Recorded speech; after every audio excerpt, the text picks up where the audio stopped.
اعوذ باللہ من الشیطان الرجیم بسم اللہ الرحمن الرحیم صلی اللہ علی حبیبہ محمد وآلہ واصحابہ وسلم۔ پیارے مسلمانوں، حضور خاتم النبیین صلی اللہ تعالی علیہ وآلہ واصحابہ وسلم کے پیارے دیوانوں، آج اللہ جل شانہ کی توفیق سے، اس کے فضل و کرم اور مہربانی سے آپ حضرات کے سامنے بہت ہی پیاری اور بہت ہی اہم باتیں شیئر کرنی ہیں۔ محمد بن یمانی اللہ تعالیٰ کے ایک بڑے پیارے بندے گزرے ہیں، اور اللہ کے پیاروں کی کیا بات ہے، کیا شان ہے کہ وہ اللہ تعالیٰ کے پیارے، اللہ کے محبوب، اس اللہ تعالیٰ کی اطاعت میں اور رب قدیر کی محبت میں زندگی گزارنے والے، بڑی عظمتوں والے، بڑی شانوں والے ہوتے۔ تو محمد بن یمانی اللہ کے وہ محبوب بندے ہیں کہ جنہوں نے 6 مختلف موقعوں پر 6 سوالات کیے تھے، اور مختلف موقعوں پر کیے جانے والے ان 6 سوالوں کے ان کو جو جواب ملے وہ صرف ایک ہی تھا۔ یہ مختلف موقع ہیں، سوال مختلف ہیں، لیکن ہر ایک سوال کا جواب ایک ہی ہے۔ وہ 6 سوال کیا ہے؟ محمد بن یمانی رحمت اللہ تعالی علیہ نے پہلا سوال طبیبوں سے کیا، علاج معالجہ کرنے والوں سے کیا کہ وہ کون سی شے ہے کہ جس میں بدن کی شفا اور صحت کی حفاظت کا راز ہے؟ تو کہا گیا کہ وہ کم کھانا اور بھوک ہے۔ دوسرا سوال محمد بن یمانی رحمت اللہ تعالی علیہ نے زاہدوں سے کیا کہ دنیا کی لذتوں سے بے رغبتی پر مدد کرنے والی کون سی شے ہے کہ دنیا کی لذتوں سے نجات مل جائے؟ تو کہا کہ وہ کم کھانا اور بھوک ہے۔ محمد بن یمانی رحمت اللہ تعالی علیہ نے تیسرا سوال علماء سے کیا کہ حافظہ کے اندر قوت اور یادداشت کو بڑھانے والی شے کون سی ہے؟ تو کہا گیا کہ وہ کم کھانا اور بھوک ہے۔ محمد بن یمانی رحمت اللہ تعالی علیہ نے چوتھا سوال عابدوں سے کیا، اللہ کی عبادت کرنے والوں سے، کہا کہ اللہ تبارک و تعالی کی عبادت کی طرف رغبت دلانے والی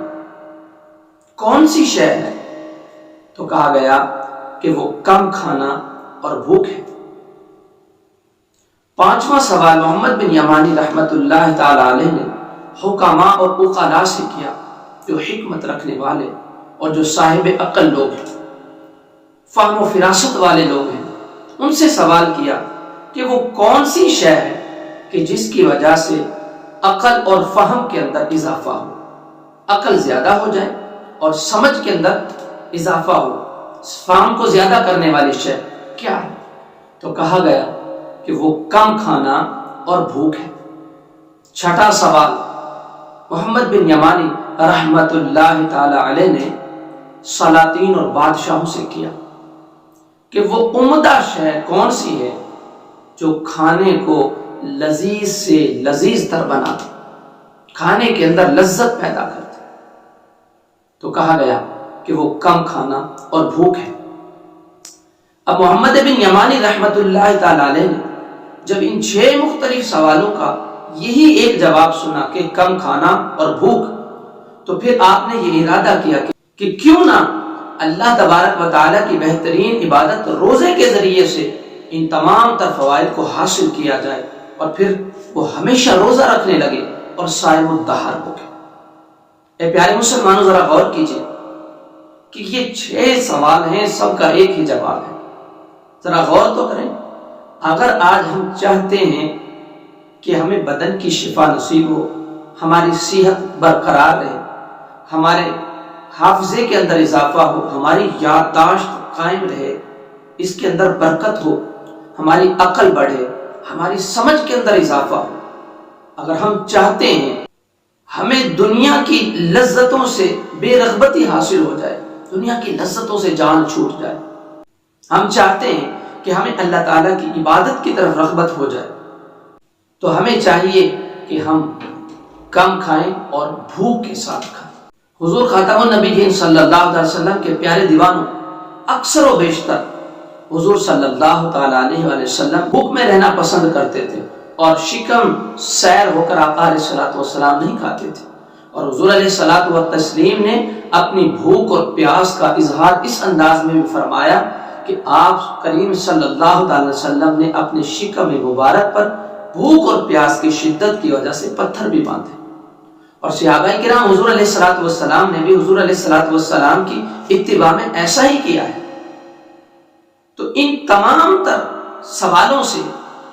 ہمیں یہ فائدہ حاصل ہوتا ہے کہ ایک تو ہمیں کھانا کم کھانا چاہیے، اور دوسرا کھانا بھوک ہو تب کھانا چاہیے۔ آج اگر ہم بیمار ہیں، آج ہمارے جسم کے اندر مختلف بیماریاں ہیں، ہماری یادداشت کمزور ہو چکی ہے، ہمیں اللہ کی عبادتوں کی طرف رغبت حاصل نہیں ہوتی، ہمیں دنیا کی لذتوں سے نجات نہیں مل پاتی، ہماری عقل کے اندر اضافہ نہیں ہوتا،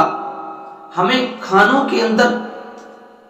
لذت محسوس نہیں ہوتی، تو ان سب کے اسباب کیا ہے، وجہ کیا ہے؟ وہ یہی کہ ایک تو ہم کھانا کم نہیں کھاتے، زیادہ کھاتے ہیں، اور وہ کھانا بھی زیادہ، ہمیں بھوک بھی نہیں ہوتی، حاجت بھی نہیں ہوتی، اس کے باوجود کھانا کھاتے۔ ایک بادشاہ نے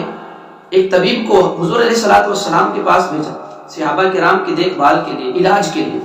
وہ کافی عرصہ صحابہ کرام کے درمیان میں رہا۔ جب کافی وقت بیت گیا، کوئی صحابی بیمار نہ ہوا، تو حضور علیہ السلام کی بارگاہ میں عرض کرتے، یا رسول اللہ،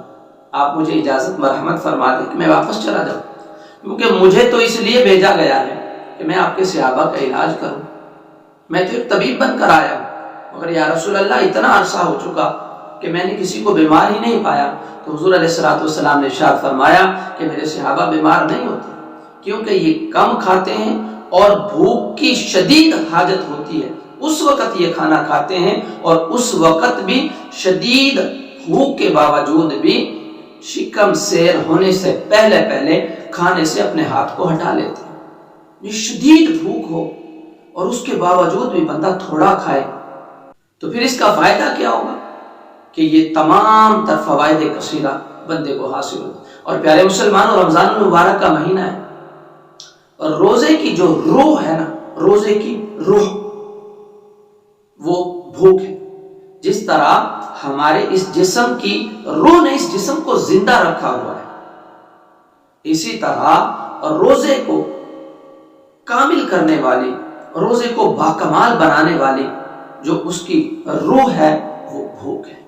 تو ہمیں کچھ نہ کچھ بھوک کو برداشت کرنا چاہیے، اور جب بھی کھانا کھائیں تو ہمیں